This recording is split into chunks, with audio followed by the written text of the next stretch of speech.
wala quwwata illa billah. Qala Allah Ta'ala di Kitabil Karim, A'udzu billahi minasyaitonir rajim. Ya ayyuhalladzina amanu taqullaha haqqa tuqatih wa la tamutunna illa wa antum muslimun. Wa qala Nabi sallallahu alaihi wasallam, min husnil islami mar'i tarku ma ya'ihi. Allahumma arhamna bil Qur'an. Ma'asyiral muslimin, tamu-tamu Allah, sidang salat fardhu maghrib.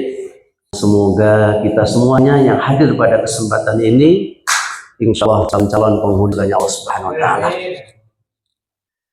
Tentu banyak bersyukur di kesempatan malam hari ini kita diberikan oleh Allah kesempatan untuk bisa duduk di antara taman-taman surga. Mudah-mudahan berawal dari taman-taman surga di dunia akan bermuara nanti di akhirat insyaallah. Kemudian sholawat beriring salam semoga nantiasa tercurah junjungan kita Nabiullah Muhammad sallallahu alaihi wasallam. Allahumma sholli ala Muhammad wa ala ali Muhammad. Dan yang semoga kita juga selalu istiqomah berada di atas jalan petunjuknya beliau, istiqomah di atas jalan sunnah-sunnah beliau, karena kondisi kita saat ini berada di akhir zaman. Orang-orang yang tetap istiqomah di atas jalannya Nabi digambarkan seperti memegang bara api. Konsekuensinya kalau kita pegang bara api itu akan membuat tangan kita melepuh, kalau kita biarkan akan padam. Itulah gambaran istiqomah di dalam memegang sunnah-sunnah Nabi di akhir zaman. Begitu beratnya. Sampai-sampai Rasul mengatakan badiru bi amal fitanan kaki ta'il muslimin yusbihu rajulan mu'min wa yumsi kafiran wa yumsi mu'minan wa yusbihu. Bersegeralah kamu ya untuk beramal soleh sebelum datang masa fitnah ya yang bertubi-tubi. Yang fitnah itu digambarkan oleh Nabi seperti potongan malam yang sangat gulita. Saking dahsyatnya fitnah di akhir zaman, ya pagi masih mengaku beriman sudah kafir. Begitu juga sorenya masih mengaku beriman, paginya sudah kafir. Dan tidak sedikit kata Nabi di penghujung akhir zaman ini orang akan menjual agamanya dengan secuil dunia. Maka kita sangat bersyukur di antara 7 miliar yang menghuni dunia ini, Allah pilihkan kita masih disisakan iman dan masih bersama tuntunan dan sunnah-sunnah Nabi. Semoga keistiqomahan kita ini sampai akhir hayat kita, dan semoga kelak di yaumul mahsyar mudah-mudahan kita terpilih menjadi salah satu di antara umatnya yang akan mendapatkan syafaat dari beliau insyaallah. Amin ya rabbal alamin. Bapak Ibu yang saya cintai karena Allah, kita akan melanjutkan kajian di bulan kemarin masih berkaitan dengan keluarga, karena ini juga bagian penting yang mesti harus kita selalu bekali ilmu ya, karena keluarga ini adalah yang menentukan kualitas kehidupan di lingkungan kita, di masyarakat kita ya. Kenapa saya sampaikan ilmu ini penting? Karena benteng terakhir keimanan kita ada di keluarga hari ini ya. Bagaimana tidak, hari ini yang sudah dipanggil kakek, sudah dipanggil nenek saja, batrah rumah tangganya banyak yang hancur. Kita bisa saksikan di mana-mana itu. Bukan hari ini tingkat perceraian yang tinggi itu bukan masalah tidak sepadan secara fisik, Pak. Bukan lagi berbicara tentang keelokan wajah, tampan atau cantik. Bukan lagi tingkat perceraian ini bukan persoalan masalah harta, rumah, tetapi hari ini tingkat perceraian yang sangat banyak karena pondasi rumah tangga itu rapuh, bukan dibangun di atas agama, tapi hanya dibangun di atas tadi bisa kecantikan, bisa ketampanan atau yang lainnya. Maka daripada itu kita kaji kembali ilmu-ilmu yang mesti harus terus kita kita dapatkan, sehingga mudah-mudahan rumah tangga kita ini bukan sebatas rumah tangga di dunia, tapi kita berharap kepada Allah rumah tangga kita sampai di jannahnya nanti insya Allah. Baik, kita bersyukur terutama bapak-bapak yang hari ini yang ada di dalam masjid ini sudah disebut dengan suami.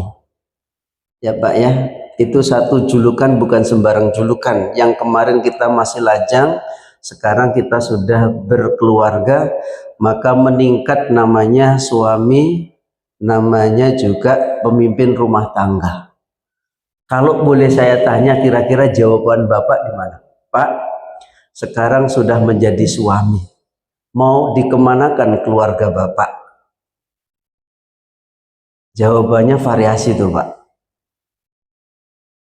Ya, tergantung ilmu yang dia miliki. Ada yang sekedar rumah tangga itu untuk melampiaskan hasrat seksualnya saja, biologisnya. Habis itu ya selesai. Ada rumah tangga hanya untuk bersenang-senang ketika masih wajahnya cantik, wajah seorang suami masih tampan, tapi begitu sudah mulai tua, kecintaan itu pudar. Karena didasari pernikahan itu karena kecantikan. Tapi kalau rumah tangga kita pondasinya adalah agama, insya Allah tidak akan pudar. Walaupun kulitnya sudah pudar, matanya sudah kabur, ya. Bahkan ada yang sudah berbaring, suaminya puluhan tahun sakit, itu masih setia. Kawan saya satu letting, itu menikah baru 2 tahun, belum punya anak. Qadarullah, ketika sang suami hendak ingin ya melaksanakan tugas mulia berdakwah, dia jatuh dari kendaraan, kemudian tulang belakangnya patah.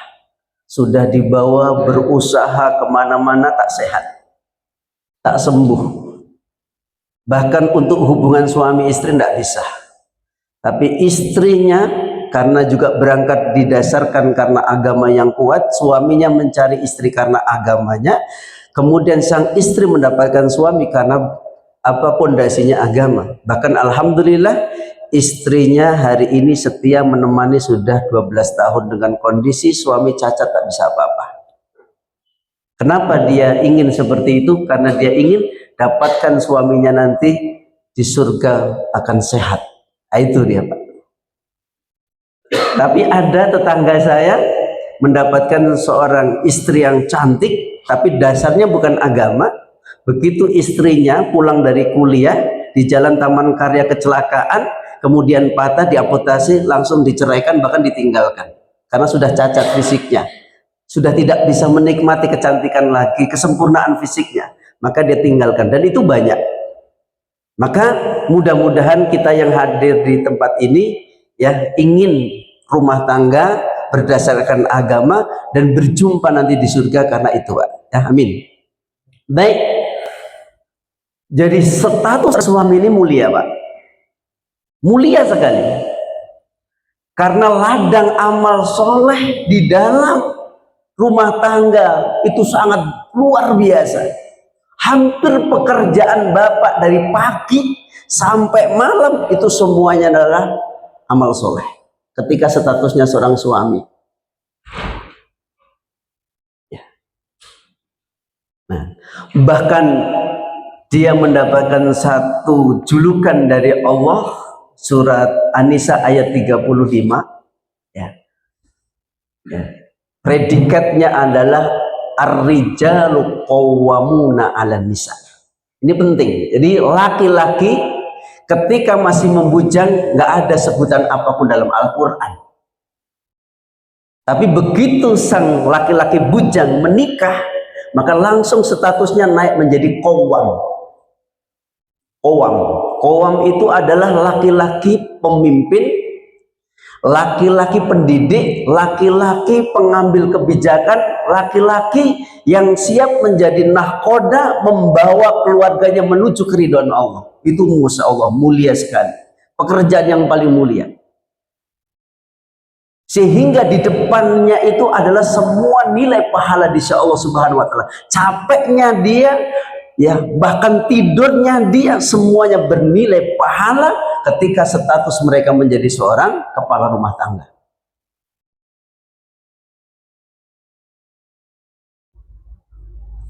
Baik, bukan sampai di sini ibu-ibu, status seorang suami ini berbeda ketika masih lajang.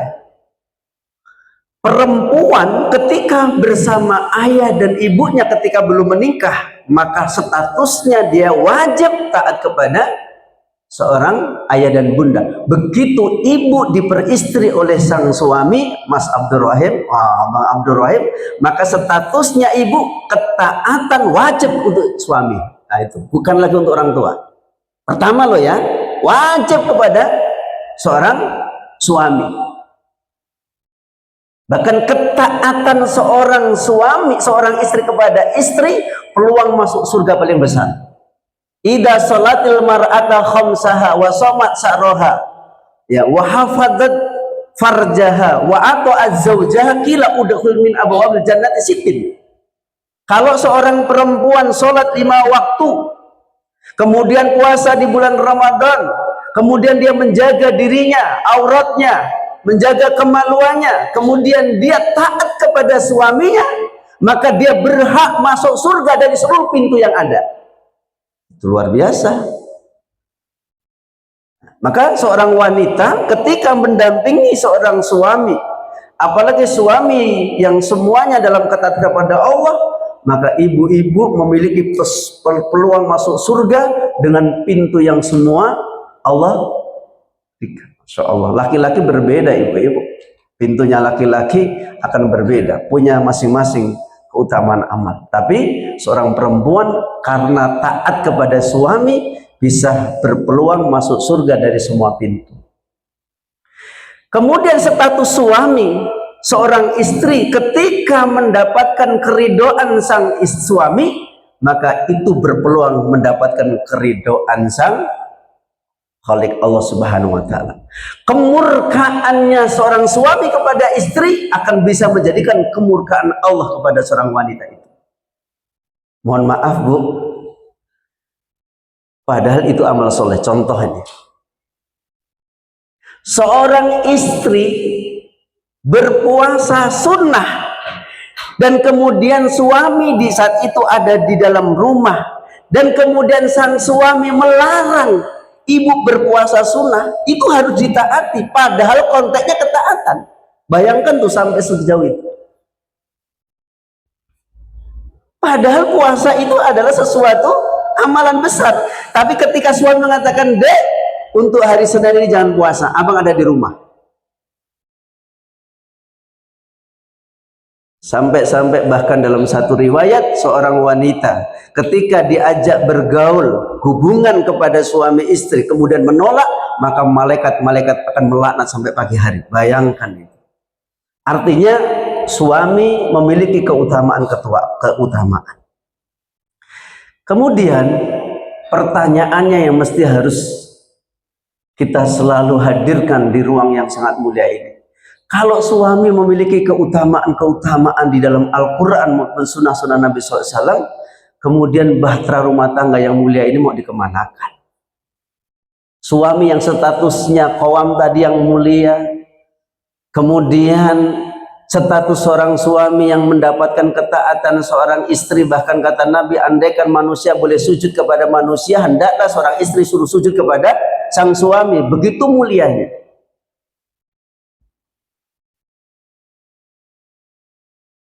Kemudian Bapak Ibu yang perlu kita semuanya renungkan dan perlu kita jawab, kira-kira kita sudah punya visi dan misi dalam keluarga belum? Kalau ini belum ada dalam rumah tangga kita, susah nanti akan membawa keluarga ini mau kemana arahnya, tujuannya mau kemana, ini bingung. Maka penting ini dari awal ini mesti harus kita letakkan, ya.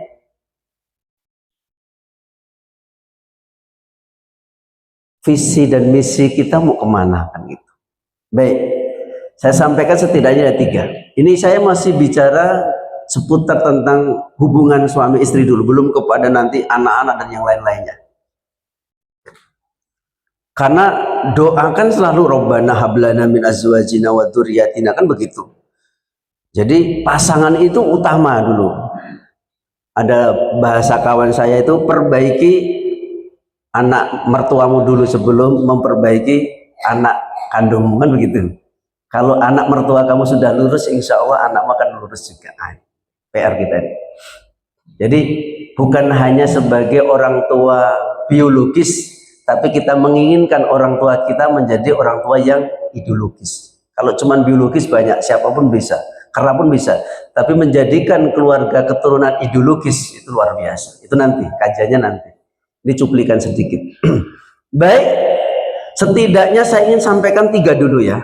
Visi yang mesti kita letakkan dalam rumah tangga. Walaupun sebetulnya di antara kita ini berbeda-beda. Saya punya peraturan rumah tangga seperti ini, kemudian saya letakkan kepada rumah tangga yang lain belum cocok. Tapi kalau yang 3 ini mewakili, karena boleh jadi latar belakang kita ini berbeda-beda. Orang Melayu dengan orang Batak mungkin berbeda, karakter Melayu dengan orang Sunda berbeda, orang Sunda karakternya dengan Jawa. Jawa saja antara Jawa Tengah dan Jawa Timur tuh beda loh, karakternya beda. Yogyakarta akan berbeda lagi. Makanya ketika kita membuat sebuah undang-undang aturan dalam keluarga, kita letakkan kepada masing-masing keluarga. Tapi kalau meletakkan yang 3 ini, insya Allah kesesuaiannya, karena ini adalah tuntutan Allah dan Rasulnya. Baik, yang pertama, visi kita yang besar, jadikan keluarga kita ini sebagai qurratul a'yun. Ini penting. Visi besar kita menjadikan keluarga kita ini keluarga qurratul a'yun. Ini berangkat dari firman Allah surat Al-Furqan di ayat 74, salah satu surat favorit kita yang selalu kita minta setiap hari, doa-doa kita. Rabbana hablana min azwajina wa dzurriyyatina qurrata a'yun waj'al muttaqina imama. Ya Allah, aku mohon kepadamu, jadikanlah istri-istri dan anak-anakku sebagai qurratal a'yun, menyejukkan diriku, menenteramkan hatiku. Nah, ini kan penting. Ternyata untuk menenteramkan jiwa pasangan kita ini bukan karena elok parasnya. Ini sangat sedikit, survei mengatakan sedikit. Dan bahkan banyak orang melihat kecantikan seseorang itu bosan banyak kok. Tapi melihat istri kita yang biasa-biasa, tapi memandangnya itu senang. Kenapa? Bukan karena elok rupawanya, karena akhlaknya menghiasi kehidupannya. Ini penting. Cantik itu tergantung penilaian, Pak. Ya kan? Jadi ini satu diantaranya misi besar kita. Sudahkah menjadikan pasangan kita ini menyejukkan dalam diri kita? Nah, ini tugas kita, Pak. Wahai para suami, tugas Anda bukan hanya sekedar mencari nafkah, tapi lebih daripada itu, bagaimana kalian, kita, saya mendidik istri Anda menjadi penyejuk hati, menjadi penyejuk pandangan kita, menenteramkan kita. Kalau kita tinggal dia amanah, kalau kita pandang dia menyejukkan. Ini kan penting. Ya. Dan ini tugas kita. Mohon maaf, Nabi Nuh alaihissalam, ya, berapa tahun dia berkeluarga, Pak? Suami istri berkeluarga itu 900 tahun, Pak. Dia tugas menjadi Nabi 950 tahun. Istrinya Nabi Nuh itu 900 tahun membangkang, Pak. Nggak diceraikan, bayangkan. 900 tahun hidup bersama istri yang visinya berbeda jarak. Bahkan dia dikatakan kekafiran, primadona kekafiran wanita di zaman itu. Bagaimana tidak kafir istrinya Nuh? Kalau Nuh sedang mengisi kajian seperti ini, istrinya itu berkoar-koar di luar mengatakan kepada masyarakat, jangan dengar suamiku ceramah, itu orang gila. Bayangkan tuh, Itu istri Nuh. Dan sanggup Nabi Nuh mendampingi 900 tahun, Pak. Kita baru berapa tahun sih? Nah, itu sudah nggak sanggup. Mau cerai. Bahasa itu yang kadang-kadang tunggu. Ini sebagai pelajaran. Artinya ada peluang amal soleh yang sangat banyak, kesabaran suami mendidik sebagai istri, dan itu statusnya menjadi rijalu qawwam 'alan nisa. Qawwam di situ bukan pandai mencari duit. Kalau sekedar mencari duit, seorang laki-laki qawwam hebat, banyak yang mencari duit.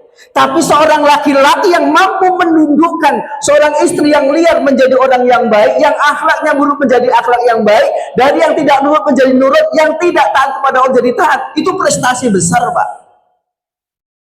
Itu penting.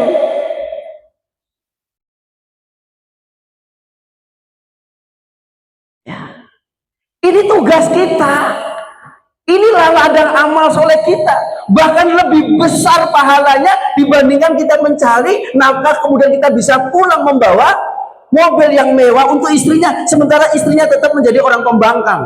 Itu tidak prestasi. Tapi bapak bisa menjadikan istri kita taat kepada Allah, itu lebih hebat daripada membawakan seambrek harta benda.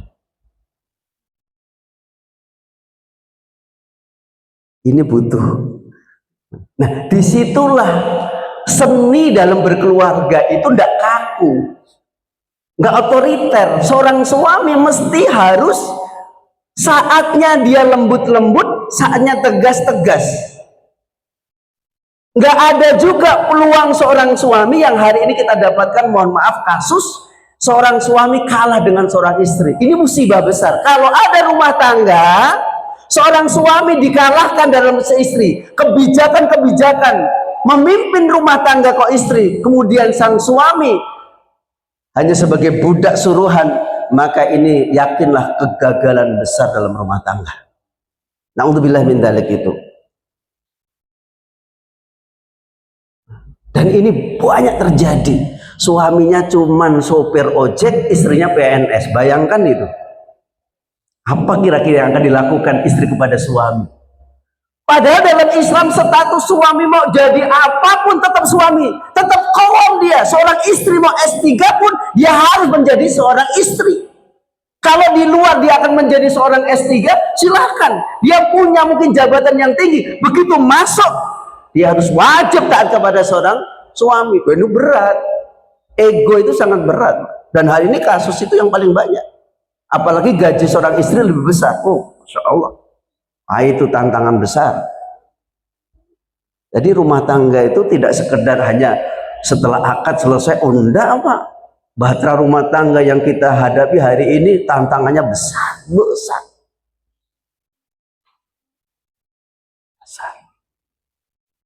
Nah, ini harus profesional. Maka ayo kita kembalikan apa tujuan daripada kita berumah tangga itu apa? Karena ini penting. Sampai saya mengatakan begini, Pak, dalam banyak majelis. Kalau kita mengelola bisnis, gagal di dunia, udah cukup. Kalau kita ini gagal dalam berbisnis, gagal tidak mendapatkan tender, tidak mendapatkan posisi yang layak, hanya itu saja. Itu sekedar di dunia. Tapi kalau kita gagal mendidik istri dan anak kita, kegagalan itu sampai akhirat. Sampai ke akhirat. Tapi kenyataannya hari ini sibuk untuk mencari keuntungan dunia yang sementara, tapi dia melupakan pendidikan untuk istrinya dan anaknya untuk ke akhirat, bertemu di surga. Bayangkan itu, nggak ada waktu. Makanya salah satu saya sampaikan di bulan yang lalu, masalah hari ini tingkat perceraian bagian yang terkecil yang sepele itu komunikasi yang tidak lancar suami istri. Bayangkan, makanya Pak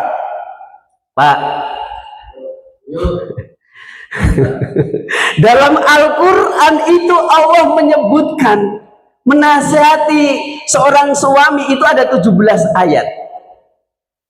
Nih penting nih, ini perhatikan, 17 ayat. Sementara untuk wanita itu cuma 2 ayat. Satu ayat itu untuk satu keluarga. Artinya begini, wahai suami, wahai laki-laki, Anda dari mulai pagi sampai sore kalian tuh di luar rumah. Habis waktu kalian untuk pekerjaan, untuk mencari nafkah. Kalau masuk rumah, ya ngomong, duduk sama istri, duduk sama anak, nasihati mereka. Ini 12 ayat untuk suami. Agar dikatakan suami itu kalau di rumah itu nggak bisu. Berikan dia nasihat. Duduk sama istri. Kalau salah diluruskan. Itu tanggung jawab Anda. Bayangkan, Allah nasihatnya begitu, Pak. Nah kemudian Ustadz, kami ini bukan siapa-siapa. Ayo kita buka Al-Quran. Saya keingat ini, Pak. Saya ingin memberikan sebuah testimoni langsung dari Al-Quran. Kalau jangan manusia nanti bisa dibantu ya. Surat Al-Imran, Ustaz bisa bantu. Afan, saya harus kacamataan ya, karena kalau nggak pakai kacamatanya agak sedikit bermasalah. Surat Al-Imran ayat 33. Perhatikan Pak ya. Saya ingin menyeru kepada Bapak, khususnya saya juga ya, ibu-ibu ya, perhatikan. Keluarga yang hebat itu seperti ini, diabadikan oleh Allah. Suratnya Al-Imran, Pak. Surat Al-Imran, silakan dibuka Pak, ayat 33. Subhanallah ya. A'udzubillahi samiil alim. Innallaha astafa Adam wa Nuha wa ala Ibrahim wa ala Imran 'alal alamin. Sesungguhnya Allah memilih Adam, Nuh, Ibrahim dan Imran adalah manusia terbaik di zamannya. Oke ya, ayatnya udah jelas, nanti bisa dicek. Surat Al-Imran, ibu-ibu, surat Al-Imran ayat 33. Dan satu-satunya, hebatnya, satu-satunya dari 114 surat, satu-satunya Al-Quran yang menggunakan nama keluarga cuma Imran. Al-Imran, yang lainnya Yusuf, Ibrahim, tunggal. Nuh, ini Al-Imran, Ali itu keluarga Imran. Nah, asiknya, hebatnya, istimewanya di dalam ayat ini Al-Imran, Imran itu disandingkan dengan 3 nabi hebat, Pak. Ulul azmi. Innallaha astafa Adama wa Nuha wa ala Ibrahim wa ala Imran 'alal alamin. Sesungguhnya Allah memilih Adam. Adam hebat. Kenapa? Produknya Allah, penduduk surga. Keturunannya soleh dan soleha. Nggak ada keturunan Adam sampai ke Nuh itu masuk neraka, nggak ada, Pak. Mulai nanti ada keturunan membangkang tuh Nuh. Ada yang syirik, menyembah berhala, Lata, Uzza. Itu Nuh. Adam ke Nuh semuanya di surga. Walaupun Khabil dan Habil diceritakan melakukan saling membunuh, bertobat, selesai. Mulai ada kesyirikan, menyembah berhala dan yang lainnya, itu Nabi Nuh. Oke, Adam kita tinggalkan dulu ceritanya. Kemudian Allah Subhanahu wa Ta'ala menyebutkan yang kedua Nabi dan Rasul, Nabi Nuh. Nuh kurang apa hebatnya? Kesabarannya Nuh luar biasa. 950 tahun Allah amanahkan bumi ini. Ya sampai pernah Allah Subhanahu wa Ta'ala karena sayangnya Nabi Nuh hanya dengan beberapa orang yang menjadi pengikutnya, pernah dunia ini banjir bandang, seluruh dunia, bukan hanya Pekanbaru, seluruh dunia. Hanya disisakan pengikutnya Nabi Nuh. Begitulah mulianya. Kemudian Nuh diteruskan Nabi Ibrahim. Kurang apa Nabi Ibrahim mulianya? Disebut dengan bapaknya para nabi. Dari dirinya itu lahir 18 nabi, Pak. Ismail sama Ishak melahirkan sampai Nabi Muhammad. Itu keturunan Nabi Ibrahim. Nah, kemudian terakhir kok disebut Imran. Siapa Imran coba? Nabi bukan Rasul, bukan dia. Bukan Nabi, dia bukan Rasul. Orang soleh. Kenapa disebut berhasil dia mendidik istrinya menjadi istri wanita paling suci di dunia, Pak? Namanya Hannah. Coba perhatikan ayat berikutnya. Ya. Ini kita penting sirah sedikit. Idza qalat imra'atu Imran rabbi inni nadartu laka ma fi batni muharraran fataqabbal minni innaka antas samiul alim. Ketika istri Imran berkata, sesungguhnya aku bernadar, apabila nanti di dalam perutku ini, janin yang perutku ini akan aku nazarkan, maka terimalah ya Allah nazarku. Sesungguhnya engkaulah yang maha pendengar. Insya Allah. Namanya Hannah, ibu rumah tangga biasa. Dari hasil seorang suami yang hebat, kemudian Imran mendidik seorang istri yang hebat, lahirlah seorang wanita yang suci di atas muka bumi, namanya Siti Maryam. Diabadikan oleh Allah namanya yang indah dalam surat Maryam. Itu bapaknya Imran loh Pak. Bapaknya Maryam itu Imran. Ya. Dari sehebatnya pendidikannya, Masya Allah, itu nanti ada karakter dalam parenting pendidikan, bagaimana nanti akhirnya Imran mencari guru terbaik untuk mendidik anaknya, yang mestinya dia berharap punya anak yang akan dinadarkan untuk menjaga Al-Aqsa saat itu, tapi qadarullah lahirnya seorang wanita, tapi tetap Maryam menunggu Al-Aqsa, menjadi ahli ibadah di Masjid Al-Aqsa, yang sampai-sampai hebatnya dia gurunya Zakaria. Zakaria dicarikan guru terbaiknya di zaman itu, namanya Zakaria. Setiap dia masuk ke mihrabnya Maryam, Maryam selalu disuguhi buah-buahan dari surga oleh malaikat Jibril. Bayangkan itu Pak. Kadang-kadang kita kan mohon maaf saja sibuk untuk mencari nafkah istri dan anak-anaknya, lupa untuk mendidik anaknya, seakan-akan harta itu segala-galanya, pada yakin kesolehan orang tua akan memberkahi anak-anaknya. Ini contoh real. Setiap Zakaria masuk sudah tersedia makanan-makanan dari surga, kurma dari surga. Tidak usah khawatir dengan rezeki anak kita Pak. Yang kita khawatirkan itu pendamping kita, istri kita, melahirkan anak-anak yang soleh dan soleh, dan kita mampu mentarbiyah, itu penting. Kekhawatiran kita ini lebih kekhawatiran kepada generasi kita. Disebutkan oleh Allah, wal yasal ladina lau tarakum min khalfihim di'afan.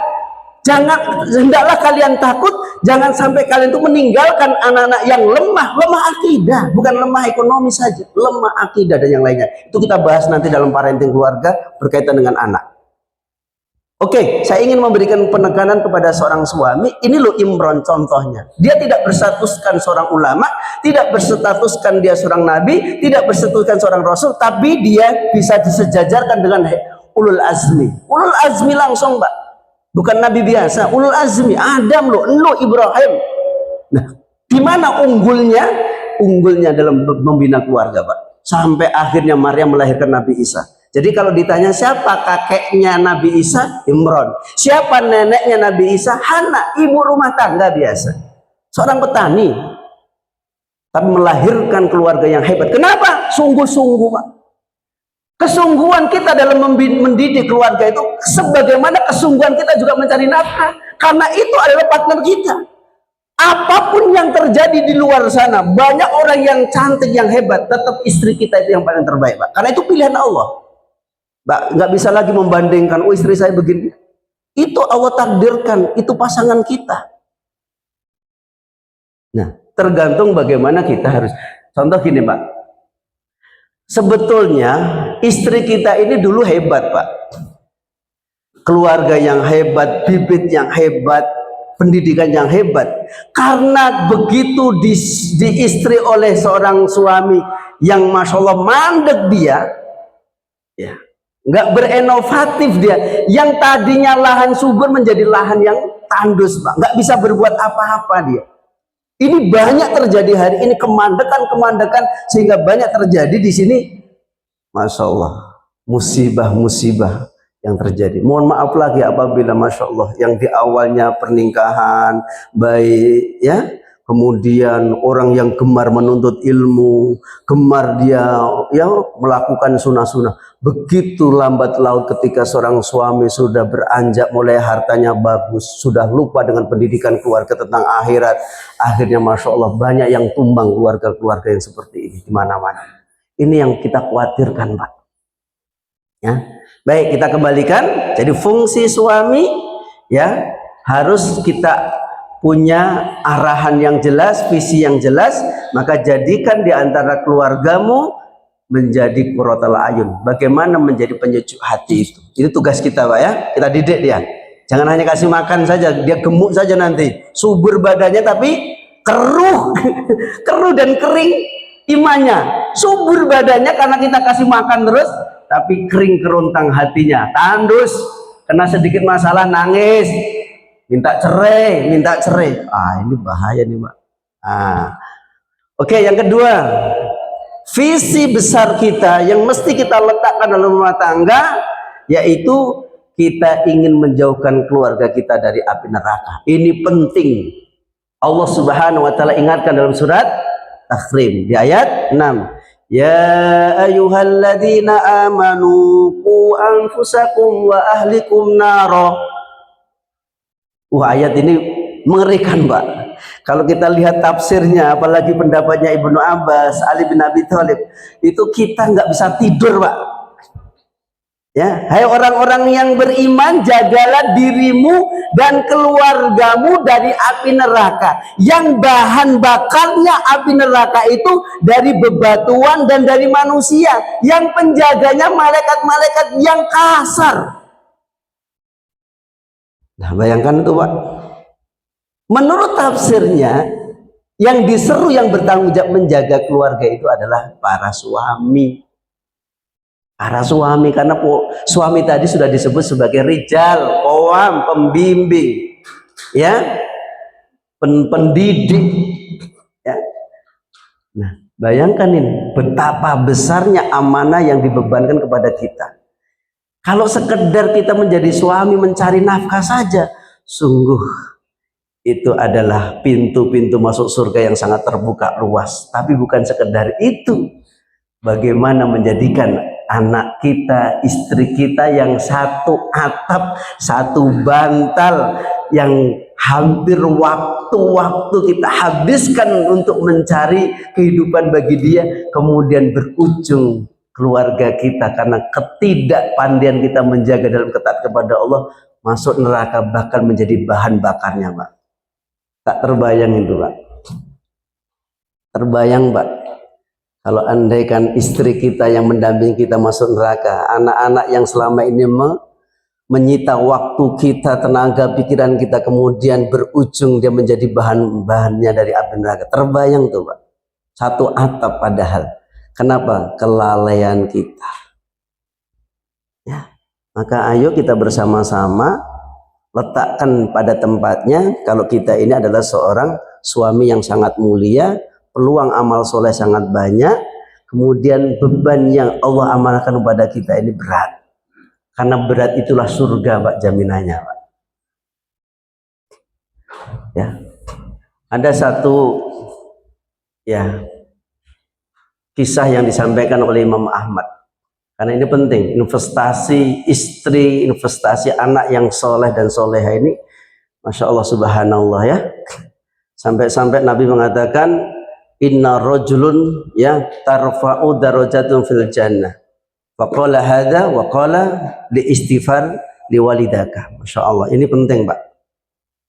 Seorang suami sebetulnya dia diletakkan oleh Allah ke dalam api neraka, tapi ternyata Allah tinggikan derajatnya sampai kepada derajat yang paling tertinggi di jannahnya Allah Subhanahu wa taala. Dia mengatakan, kenapa saya di sini? Apa penyebabnya ini? Apa jawabannya Allah? Bi istighfari waladaka. Karena inilah pemohonan ampun dari keluarga, istri dan anak-anak. Penting nih, Pak. Kita bukan hanya dinaikkan derajatnya oleh Allah di dunia, tapi lebih nanti Allah akan naikkan derajat kita di surga karena pendidikan yang pas terhadap istri dan anak. Ketika tidak beradaan mereka, dia bukan membalas jasanya dengan harta, tapi doa-doa mereka, istighfar mereka itu lebih penting jauh dibandingkan dia hanya ngasih materi tapi tidak pernah mengirim doa kepada orang tua yang sudah meninggal.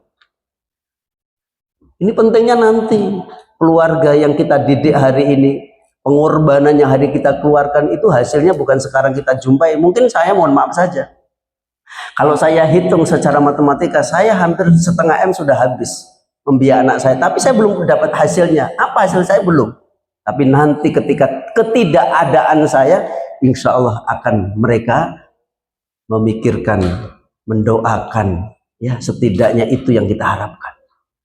Ya, makanya nggak boleh bosan, Pak.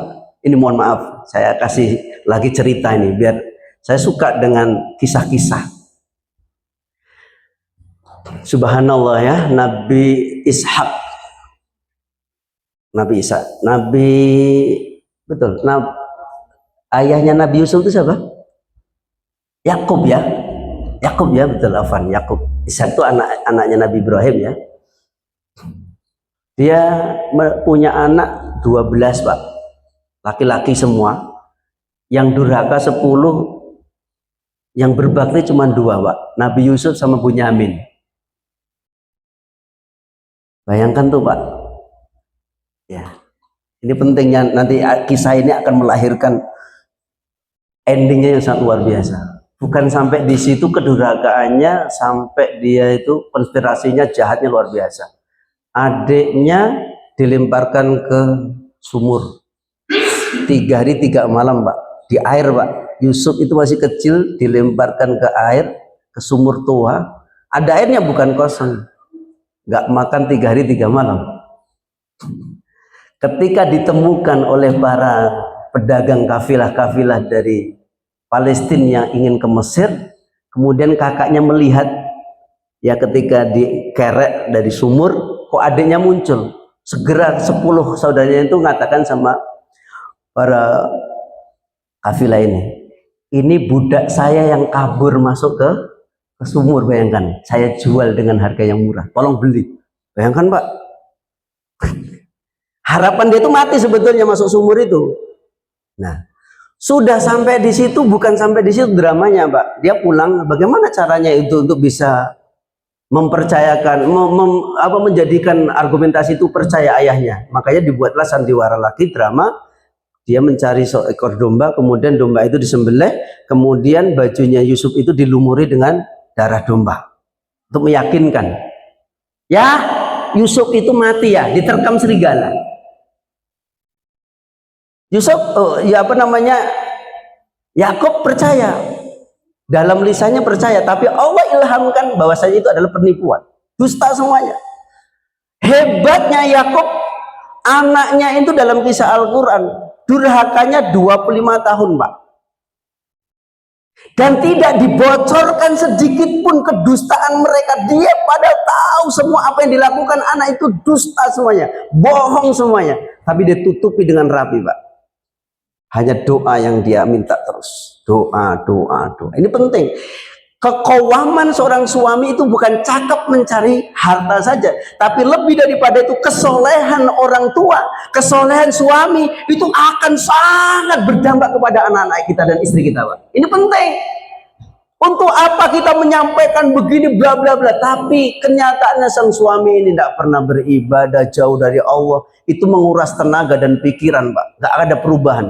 Tapi kesolehan seorang suami pemimpin qawam tadi itu akan sangat berdampak kepada istri-istrinya, Pak. Sampai-sampai kalau kita membawa harta yang haram saja ke rumah, Pak, itu dampaknya ke istri, ke anak, kendaraannya, Pak. Makanya penting ini kehati-hatian seorang suami menjadi qawam itu.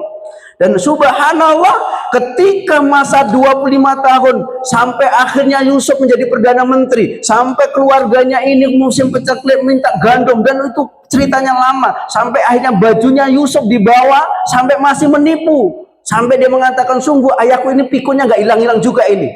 Padahal Yakub itu sudah mencium baunya daripada bajunya Yusuf yang dibawa dari saudara-saudara yang tadi dari Mesir. Itu masih begitu, Pak, kedurhakaannya. Tapi dia tetap sabar. Apa yang terjadi ketika mau meninggal dunia dikumpulkan, Pak?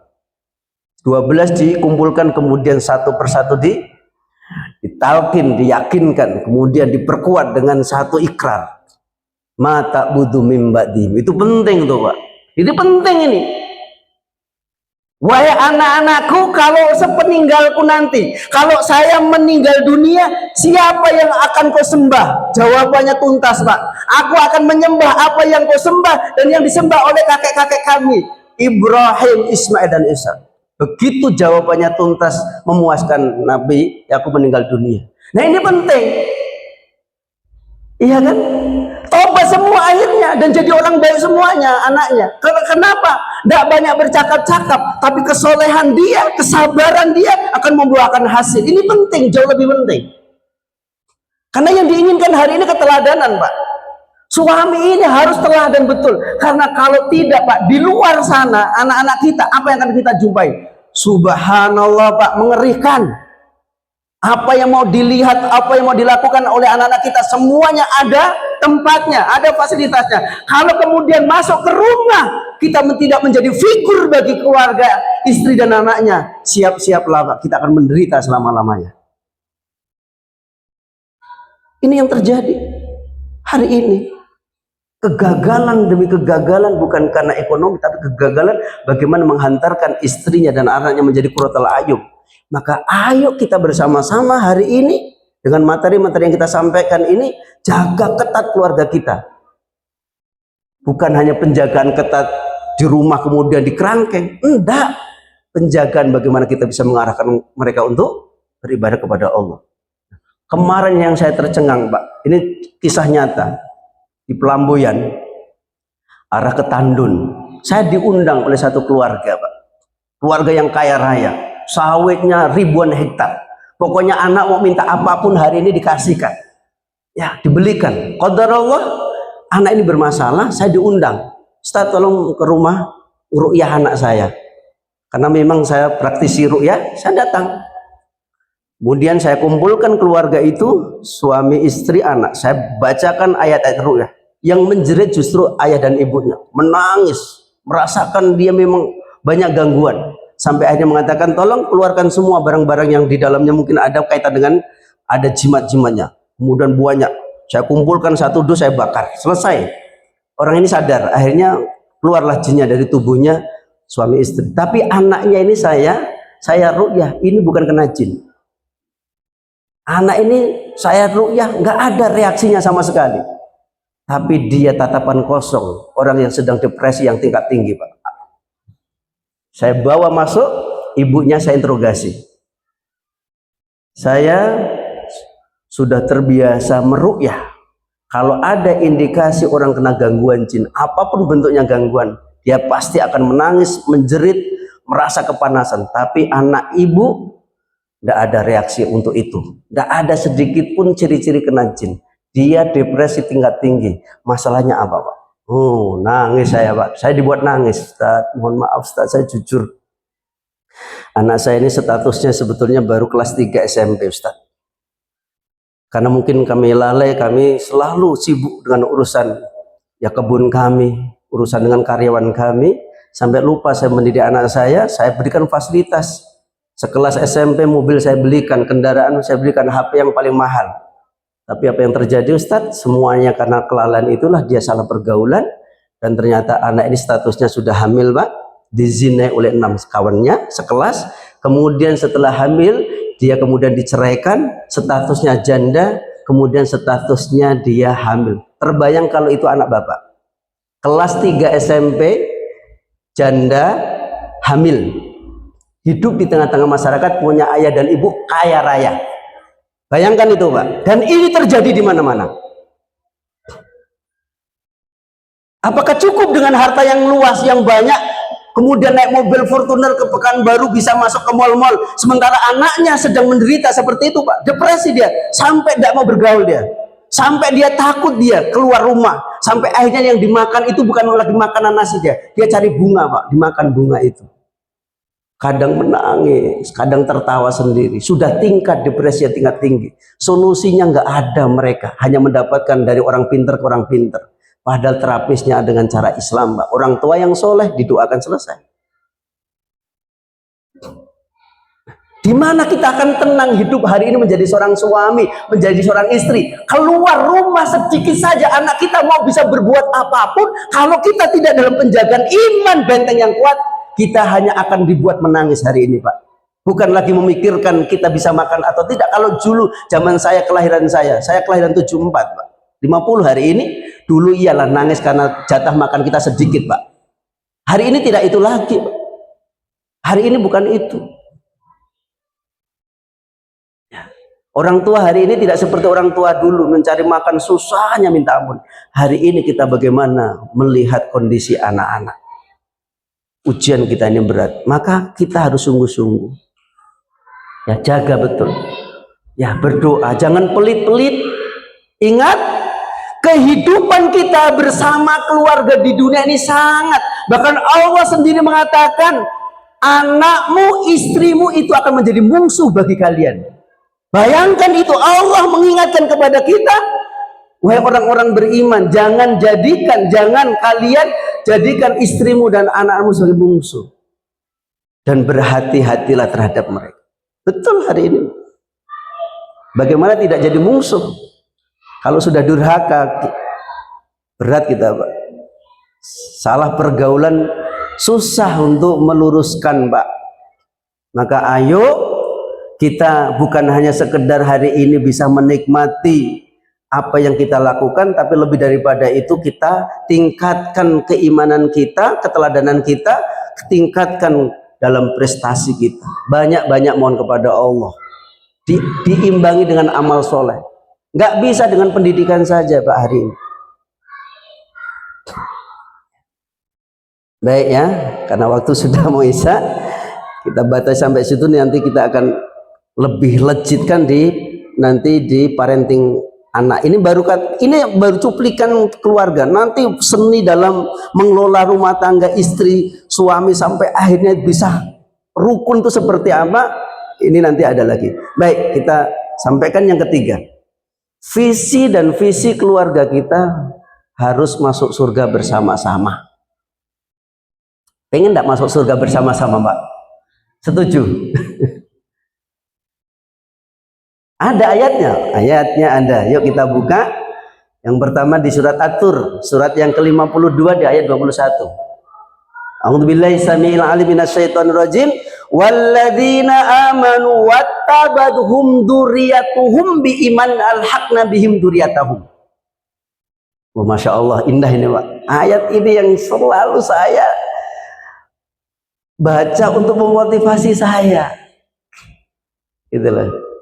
Jadi kalau saya melihat anak-anak saya sedang menguji itu, ini ayat yang saya pilih untuk mendidik anak saya, mendidik istri saya ini. Ini favorit ayat yang selalu saya suguhkan nasihat-nasihat terbaik untuk keluarga saya. Bukan saya suguhkan makanan-makanan indah dari mal-mal, tapi saya selalu menyuguhkan kepada istri dan anakku ini. Ketika saya capek pulang dari dakwah, selalu saya duduk, ini yang saya sampaikan. Karena ini impian besar saya, misi besar saya yang saya letakkan di rumah. Sesungguhnya Allah Subhanahu wa taala mengatakan orang-orang yang beriman, ya, yang diikuti oleh anak cucunya, keimanan sebagaimana keimanannya orang tua kita, maka alhaqna bihim, maka Allah akan satukan, Allah akan jumpakan mereka di surga. Indah ayat ini, Bapak Ibu. Kalau membaca ayat ini, kepenatan kita, ya, pengorbanan kita hilang seketika, Pak. Kalau kita punya bayangan, punya impian, ya, ayat ini, kelelahan kita dalam mengurus anak istri itu terbayar sudah, Pak. Hilang capek kita. Karena kalau kita menyekolahkan anak kita sampai dia menjadi orang yang sukses, kecewa. Tetangga saya anaknya 2, Pak, dokter semuanya. Yang satu di Jerman, yang satu di Amerika. Yang dokter di Amerika ini sebagai seorang yang mendapatkan jabatan manajer di sebuah perusahaan farmasi terhebat, gajinya ratusan juta, Pak. Yang di Jerman dokter juga, dia mendapatkan jabatan yang luar biasa. Pada suatu hari sang suami cerita, ini duduk sama saya di bandara mau ke Yogyakarta, menunggu waktu untuk masuk ke pesawat 1 jam. Dia sambil menangis cerita sama saya tulus, Bapak ini orang hebat, prestasi, dunianya luar biasa, omsetnya ratusan miliar, tapi dia mengatakan saya gagal menjadi seorang ayah. Saya nggak pantas disebut sebagai seorang ayah. Kenapa? Anak saya yang saya sekolahkan menghabiskan ratusan juta sampai bergelar doktor, hebat, terkenal, ketika sang ibunya yang mengandung melahirkan, kemudian anak itu kami telepon suruh pulang untuk mendampingi ibu sedang sakit, tidak ada yang bisa pulang Pak. Akhir sampai meninggal dunia, anaknya nggak ada yang pulang. Bayangkan itu, apa kehebatan dokter? Prestasi akademiknya iya, tapi dalam pandangan Allah anak ini tidak ada nilainya Pak. Orang tua ini gagal Pak. Kenapa? Yang dibesarkan anak ini kalau prestasi akademisnya dibanggakan, ya anak saya sekolah di Jerman, anak saya di Amerika, gajinya sekian juta. Begitu orang tuanya yang mengandungnya, yang melahirkan, yang menyusui, mendidik, ketika ditelepon sampai meninggal ibunya, tidak ada yang bisa ngambil cuti dan pulang, dan alasan kami sibuk ya nggak bisa pulang ya, kami sibuk ya nggak bisa pulang. Azan, subhanallah. Yang baik ya, kita lanjutkan sedikit nanti. Ya mudah-mudahan berita-berita yang kami sampaikan untuk menggugah semangat kita, ternyata kita punya amanah yang besar. Barakallahu fiik, jazakumullah khair. Kita tutup sementara. Assalamualaikum warahmatullahi wabarakatuh.